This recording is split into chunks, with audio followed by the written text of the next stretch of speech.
इस वर्ग द्वारा आप सबका हम स्वागत करते हैं। आज हम 7वां लेसन नाम में क्या है, इस कहानी से हमें क्या शिक्षा मिलती है। नाम में क्या है? हम माता पिता अपने नाम रखते समय कुछ तो सोच समझ कर ही रखे हुए होंगे। वो नाम हमें पसंद हो या ना हो, हमें ज़रूर हम उसे स्वीकार कर लेते हैं। लेकिन बड़े होने पर अपने नाम से कोई भी सम्मान हमें नहीं मिलता है, बल्कि अपने काम से ही हमारे नाम का गर्व बढ़ जाती है। यानी आप आपका नाम से नहीं, आपका काम से ही आपका नाम बढ़ती है। किस तरह से? अब आपका नाम सुरेश हो तो आपके नाम छोटे बच्चे से आपको सब लोग सुरेश कहकर पुकारते होंगे। बड़े होने पर सुरेश नाम कोई भी काम करना चाहिए। यानी सुरेश अब डॉक्टर बन गया तो उसका नाम से पहले डॉक्टर सुरेश आ जाएगा। वो एक प्रोफेसर बन गया तो उसके नाम के पहले प्रोफेसर सुरेश ऐसे आ सकती है। ऐसे ही छोटे बचपन में अपने नाम से वास्तव रखते हैं, लेकिन बड़े होने पर अपने नाम का सम्मान अपने काम से बढ़ जाती है। इसके द्वारा हम इस कहानी को आज देखेंगे। इस पाठ में केवल नाम को प्राधान्यता देने वाले लोग पर व्यंग किया है। यानी नाम को बड़ापन कर कर अपने काम को दबाकर ऊंचे निकलवाने के लिए इस पाठ में किया गया है। यानी अपने नाम से, यानी अपने काम से ही मतलब रखनी चाहिए। नाम तो अपने लिए पुकारने के लिए वास्ते रखा गया है, नाम से ही नहीं। अभितु का मतलब है बल्कि, किंतु, बट काम के द्वारा नाम की महिमा बढ़ जाती है। इसका मतलब है नाम से बिल्कुल अपनी महिमा नहीं बढ़ती है, काम से, काम के द्वारा अपनी नाम महिमा बढ़ जाती है। इस संसार में क्रम प्रधान है। यानी हम इस दुनिया में जीते समय हमारी काम ही यहाँ प्रधान यानी पहले होती है। इस कहानी द्वारा हमें नाम का प्रदान कभी भी नहीं करना चाहिए। इस कहानी को देखने के बाद आपको ये बात समझ में आ जाएगी। दक्षिणशिला के महाविद्यालय में पापक नाम का एक विद्यार्थी था। यानी विद्यार्थी का मतलब एक स्टूडेंट्स, वहाँ पापक नाम का एक स्टूडेंट्स रहता था। उसके साथी उसे पापी कहकर पुकारते थे। जब पापक कहकर पुकारते तो उसे बहुत अशुभ नाम, बहुत दुख होता था। यानी उसके नाम सुनकर वो बहुत दुख हो जाता था। यानी उसके नाम पर उसे कोई भी शुभ काम नहीं दिखाई देता था। उसे अशुभ नाम पर उसे बहुत दुख होता था। एक दिन उसने सोचा कि इस बुरे नाम के साथ पर अपना कोई अच्छा नाम रख ले तो उसका घर बढ़ जाएगा। यानी वह सोचा कि अपने नाम को बदली करने पर, यानी अपने साथी लोग इस नाम पर हमें क्या कुछ भी बुरा कहकर नहीं पुकार सकते हैं, इसीलिए इस नाम को बदली करने के लिए वो अपने गुरुजी के पास जाता है। गुरुजी के पास बोलता है, गुरुदेव मुझे अपने गुनाह के कारण दूसरों के सामने नीचा दिखाना पड़ता है, यानी अपने नाम के वास्ते मुझे सबके सामने मुझे बहुत छोटा मैं दिखता हूँ। इसीलिए कृपा कर कर आप मुझे इस नाम को बदली कर दो, मुझे एक सुंदर नाम रख दो ताकि मैं भी अपने नाम पर गर्व करूं। गुरु ने कहा, अच्छा, तेरा नाम तो बदली करना ही चाहिए, मैं तुम्हारा नाम बदलने के लिए तैयार हूँ। गुरुदेव तैयार हो गए थे, पर मैं चाहता हूँ कि तुम आसपास के गांव में जाकर अपने लिए कोई अच्छे नाम, योग्य नाम ढूंढ लो। गुरुदेव बोलते हैं, जाकर एक अच्छे नाम ढूंढकर आ जाओ, बाद में मैं आपको क्या करूँगा, ज़रूर मैं आपका नाम को बदली कर दूँगा। ऐसे कहने पर पापक बहुत खुश हो गया और वो अपने यात्रा शुरू कर लिया था। पापक नाम की खोज में चल पड़ा। वो क्या किया, अपने नाम को बदली करने के खोज में वहाँ से निकल पड़ा। घूमते घूमते वह एक गांव में पहुंचा। एक गांव में जाकर पहुंच गया। अब वहाँ उसे एक स्त्री सिर पर खटारा का मतलब यहाँ है बहुत भारी हुई बोझ को वो रखकर आती थी। उसे पापक मिला। उसके कपड़े मैले और फटी हुई थी, यानी वो बहुत गरीब थी। उसके कपड़े मैले और फटी हुई थी। उसने उसका नाम पूछा। पहले उसने उसका नाम पूछा। स्त्री ने अपना नाम धनलक्ष्मी बताया। क्या अपने नाम को बताया? धनलक्ष्मी कहकर बताया। इसके बाद पापक ने उसका काम पूछा।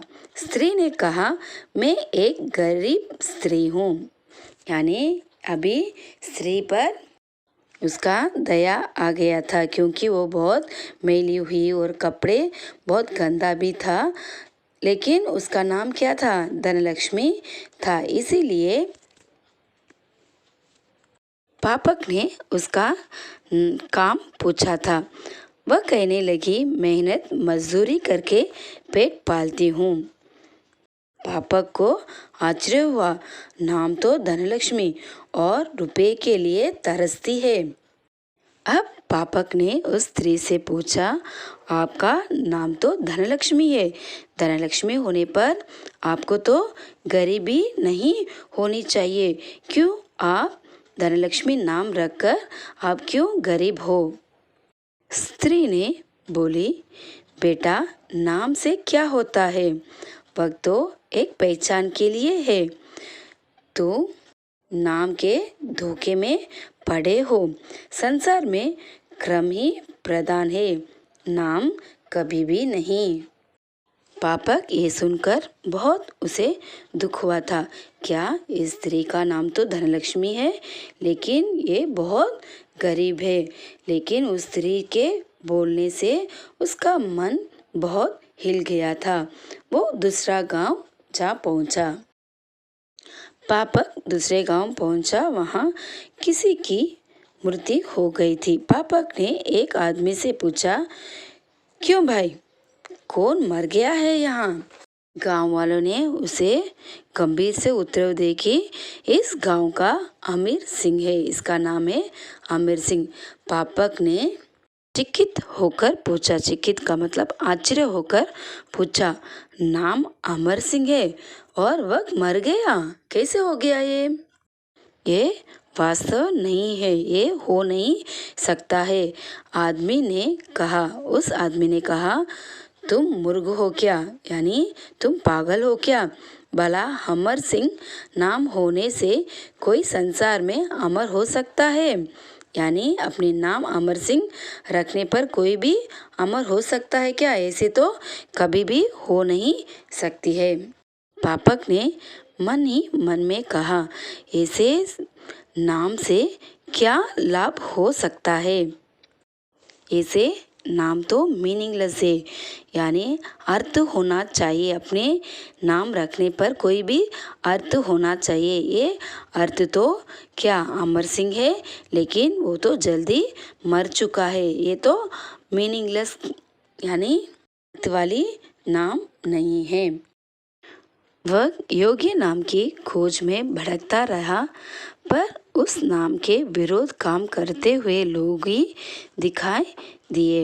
एक आदमी बहुत कंजूस था, लेकिन उसका नाम था धर्मपाल था। ये सोचकर वो हैरान हो गया, क्या एक कंजूस है लेकिन उसका नाम तो धर्मपाल है। और एक व्यक्ति शिक्षित था, पर उसका नाम विद्याधर था। क्या ये अनपढ़ था, लेकिन उसका नाम विद्याधर था। एक आदमी गंदगी में पड़ा था, उसका नाम था निर्मल नाथ था। एक महिला मिली जिसका नाम कोकिला था, पर वह गूंगी थी। इस प्रकार घूमते घूमते अनुभव हो गया कि केवल नाम से महिमा सिद्धोत नहीं होता है, यानी नाम से कुछ भी नहीं होता है। वह निराशा होकर गुरु के पास लौट गया और बोला, गुरुदेव, मैं गांव-गांव घूम आया, पर नाम का अर्थ वाले यानी मीनिंग वाले करने वाले कोई भी व्यक्ति कोई भी मुझे नहीं मिला। अब मुझे मालूम हो गया कि अच्छे नाम से किसी को बड़ापन नहीं दिखा सकते हैं, क्योंकि अपने नाम से कभी भी हमें महिमा नहीं मिल सकती है। अपने काम से, अपने चरित्र, अपने गुण अच्छा हो तो, अपने काम अच्छा हो तो उससे ही हमें अच्छा महत्व मिल सकता है। यानी मनुष्य वास्तव में गुण और चरित्र के अनुसार मान सम्मान पाता है। अब मैं नाम को महत्व नहीं देता। नाम से क्या होता है, वह तो पुकारने के लिए होता है। हाँ बच्चों, इस कहानी के द्वारा हमारा नाम पुकारने के लिए ही रखा गया है। अपना नाम अच्छा करना है तो अपने काम को हम सुधार कर अपने चरित्र को यानी अपने गुण को बढ़ाना चाहिए। हमें पढ़ लिख कर कुछ तो इस दुनिया में, इस संसार में हमें ऊंचा रखने के लिए, अपने नाम ऊंचा रखने के लिए काम का ही महत्व होती है। नाम तो सिर्फ पुकारने के लिए ही होती है। इसका जानकारी पापा को जब मिला, जब उसने पूरा गांव शहर को घूमकर आते समय उसे मिल चुका था।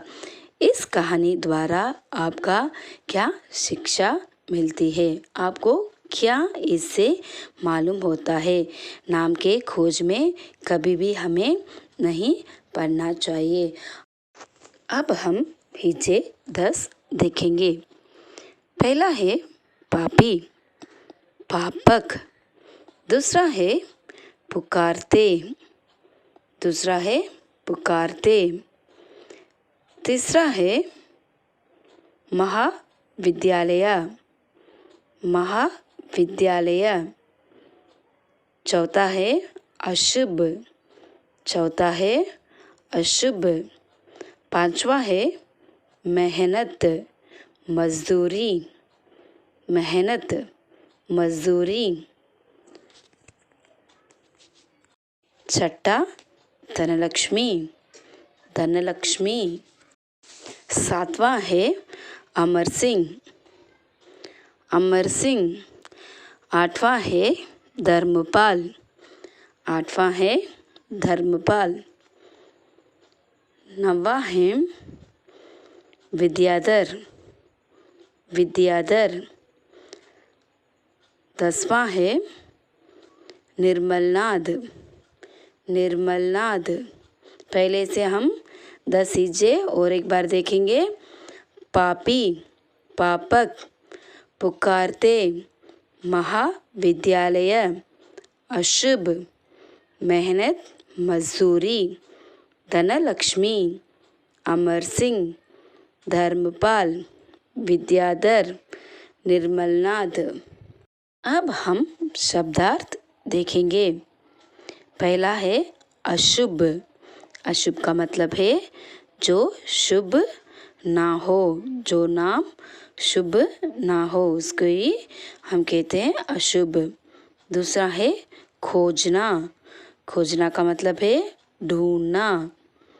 तीसरा है मेहनत, परिश्रम यानी हार्ड वर्क। मेहनत करने वाले को हम हार्ड वर्क कहते हैं। संसार, संसार का मतलब दुनिया, विश्व। अमर, अमर का मतलब है ना मरने वाला, जीवित रहना भी बोल सकते हैं। अशिक्षित यानी जो ना पढ़ा हो, अनपढ़ को हम अशिक्षित कहते हैं। अब और एक बार शब्दार्थ देखेंगे। पहला है अशुभ, जो शुभ ना हो। खोजना, ढूंढना, मेहनत, परिश्रम, संसार, विश्व, अमर, ना मरने वाला, अशिक्षित, अनपढ़। निम्नलिखित प्रश्नों का उत्तर एक वाक्य में या एक शब्द में उत्तर लिखिए। पहला प्रश्न है मरने वाले व्यक्ति कौन था। यहाँ पापक जाकर उस गांव में ढूंढने पर एक आदमी मरा हुआ दिखाई दिया था। उसका नाम क्या था। मरने वाला व्यक्ति का नाम अमर सिंह था। इसका उत्तर है अमर सिंह। दूसरा है कंजूस आदमी का नाम क्या था। यानी बहुत कंजूस था, उस आदमी का नाम क्या था। उस आदमी का यानी कंजूस आदमी का नाम धर्मपाल था। नाम की खोज करते समय पापक ने क्या देखा।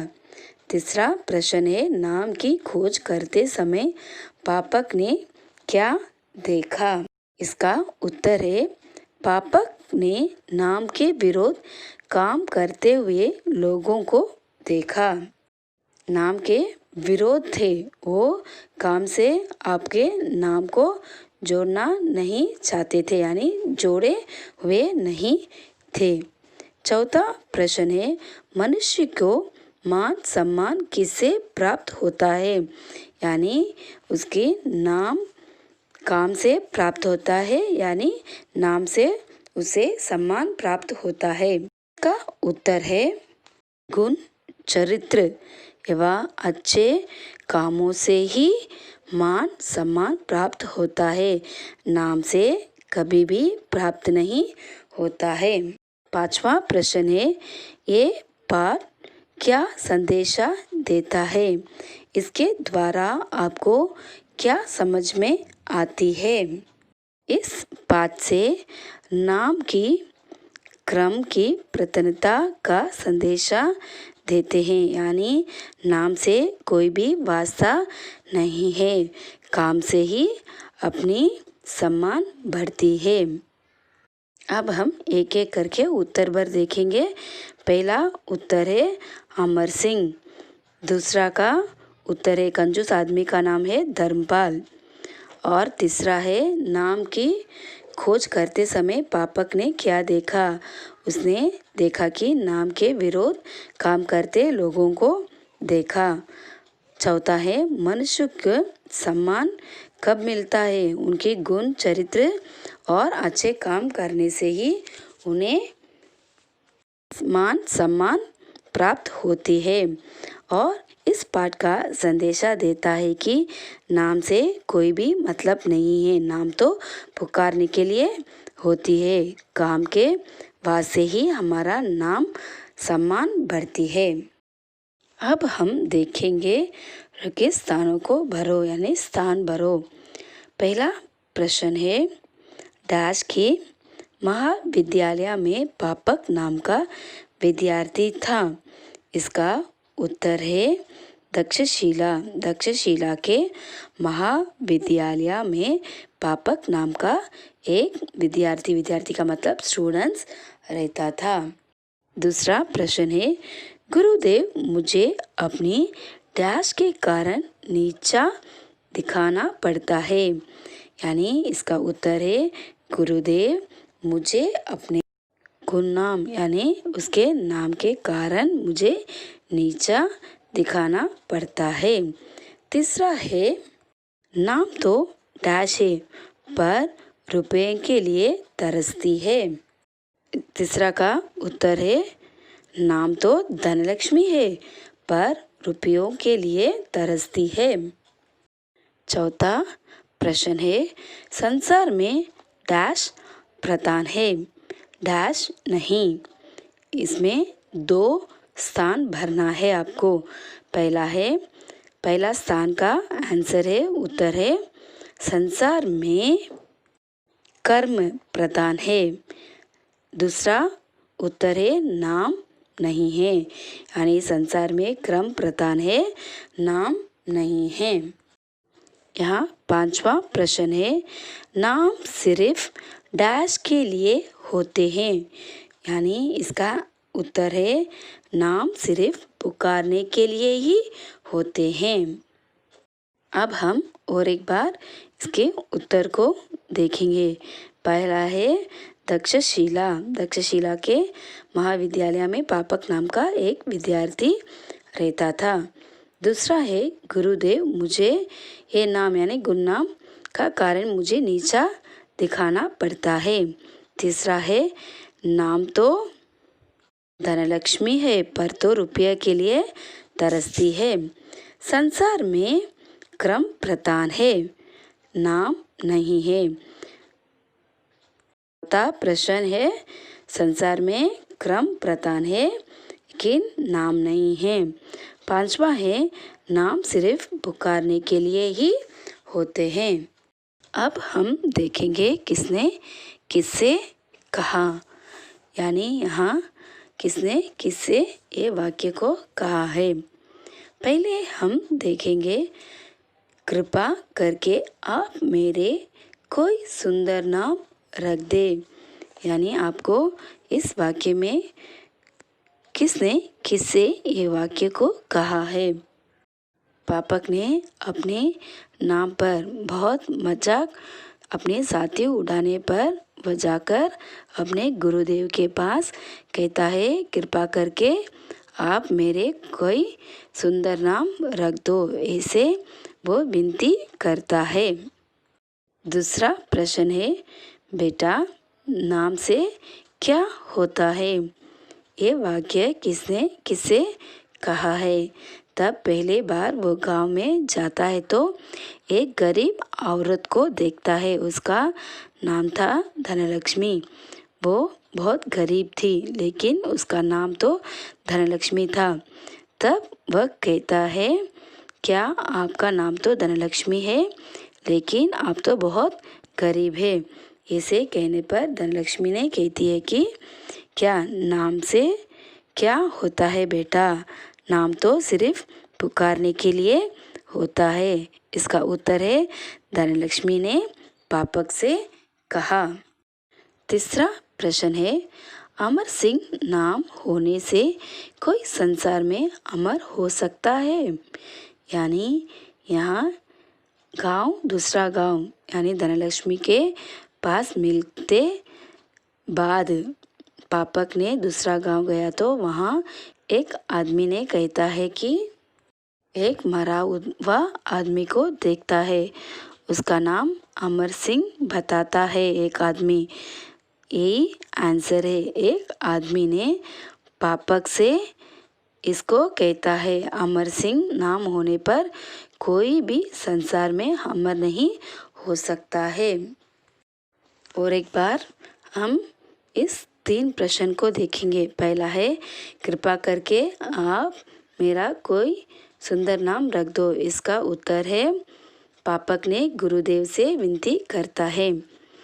दूसरा है, बेटा नाम से क्या होता है। इसमें धनलक्ष्मी ने क्या पापक से कहती है। अमर सिंह नाम होने से कोई संसार में अमर हो सकता है? इसका उत्तर एक आदमी ने पापक से देता है। उपर्युक्त वाक्यों को ध्यान से पढ़िए, यानी ऊपर दिए गए वाक्य को हम ध्यान से पढ़कर एक एक करके हम देखेंगे। पहले हम इस पैराग्राफ में क्या है उसको एक एक करके देखकर इस ऊपर के वाक्य को देखेंगे।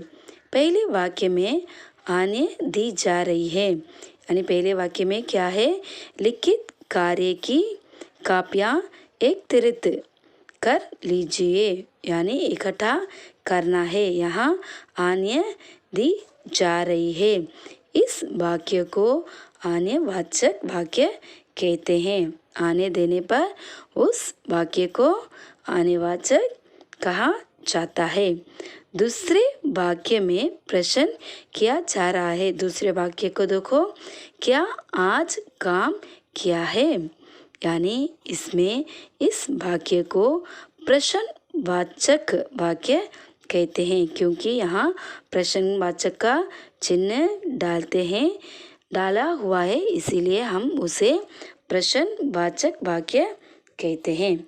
यहाँ तीसरा है, वाक्य में कार्य के होने के बारे में बताया गया है, यानी तीसरे वाक्य को देखो। यहाँ मैं घर पर नियमित रूप से अध्ययन और लिखित कार्य कर रहा हूँ, यानी मैं रेगुलर से पढ़ता भी हूँ और लिखता भी हूँ। इस वाक्य में आपको ध्यान देना चाहिए कि वाक्य में कार्य के होने के बारे में बताया गया है। इस वाक्य को विधिवाचक वाक्य कहा जाता है, यानी कहते हैं। चौथा वाक्य में कार्य के ना होने का बोध हो रहा है, यानी आपको देखना है ये वाक्य को, आज भी तुमने काम नहीं किया।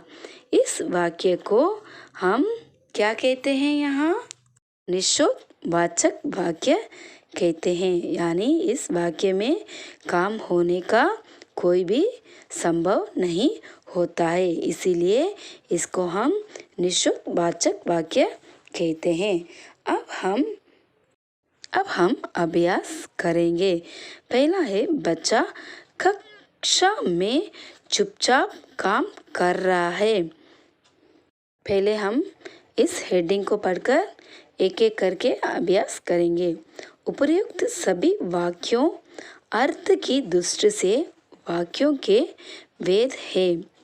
निम्नलिखित वाक्यों के आगे अनेक वाक्य वेद लिखिए, यानी इसको अच्छी तरह से आप पढ़कर इसका क्या क्या यहाँ कहा गया है, किस वाचक में ये वाक्य आती है, उसके बारे में आपको यहाँ अभ्यास करना चाहिए। पहले हम देखेंगे, बच्चा कक्षा में चुपचाप काम कर रहा है, यानी वह वर्ग में बैठकर अपने काम चुपचाप कर रहा है। इसका उत्तर है विधिवाचक वाक्य। हम दूसरा देखेंगे, तुम अभी बाजार चले जाओ। यहाँ क्या कर रहे हैं? माँ अपने आपको कहती है तुम अभी बाजार चले जाओ। यहाँ माँ आपको आज्ञा देती है। इस वाक्य आज्ञावाचक वाक्य हो चुका है। तीसरा है, क्या आपने खाना खा लिया? इसमें आपको प्रश्न की, यानी यहाँ इस प्रश्नवाचक की चिन्ह को आप देखने पर आपको मालूम हो जाएगा ये वाक्य प्रश्नवाचक वाक्य है। चौथा है, आपस में लड़ाई झगड़ना नहीं करना चाहिए। झगड़ा नहीं करना चाहिए। इसका उत्तर है निषेधवाचक वाक्य। पांचवा है, अब बैठकर पढ़ो। इसमें माँ आपको आने देती है। इस वाक्य आज्ञावाचक वाक्य हो गई है। दूसरा है, क्या आप पैदल जाएंगे। यहाँ प्रश्नवाचक का चिन्ह आ चुका है, इसलिए इस वाक्य को हम कहेंगे प्रश्नवाचक वाक्य। और दूसरा है, अध्यापक ने बच्चों को कहानी सुनाई। इसका उत्तर है विधिवाचक वाक्य, यानी अध्यापक ने बच्चों को कहानी सुना चुके हैं। ये हो गई है, ये काम हो गई है, इसीलिए इसे हम विधिवाचक वाक्य कहते हैं। और अंत में है, किसी को भी तंग नहीं करना चाहिए। हम किसी को भी, किस पक्षी या पशु या जीव जंतु को हम कभी भी तंग नहीं करना चाहिए। इसमें इस वाक्य में आपको दिखाई दे रहा है आन्यवाचक वाक्य हमें दिखाई दे रहा है। आपको इस अभ्यास से मालूम होना चाहिए कि किसी भी सेंटेंस यानी किसी भी वाक्य में आपको पहले देखना चाहिए यह आन्यवाचक है या इसमें प्रश्नवाचक का चिन्ह डाला हुआ है या ये काम हो रहा है, नहीं तो हो चुका है। इसको हम ध्यान से देखकर इस वाक्य को हम लिखना चाहिए। हम दूसरा अभ्यास को देखेंगे। संज्ञा या सर्वनाम शब्द के जिस रूप से उसके एक या अनेक होने का बोध हो उसे ही हम वचन कहते हैं। इसका एग्जाम्पल है माला, मालाएं, बच्चा, बच्चे। अब हम इसके अभ्यास को देखेंगे। निम्नलिखित स्थानों को कोष्ठक में दिए गए उचित वचन चुनकर भरिए। पहला है, चारों ओर बड़ी बड़ी डैश थी। इसका कोष्ठक में दिए गए उत्तर है इमारत, इमारतें।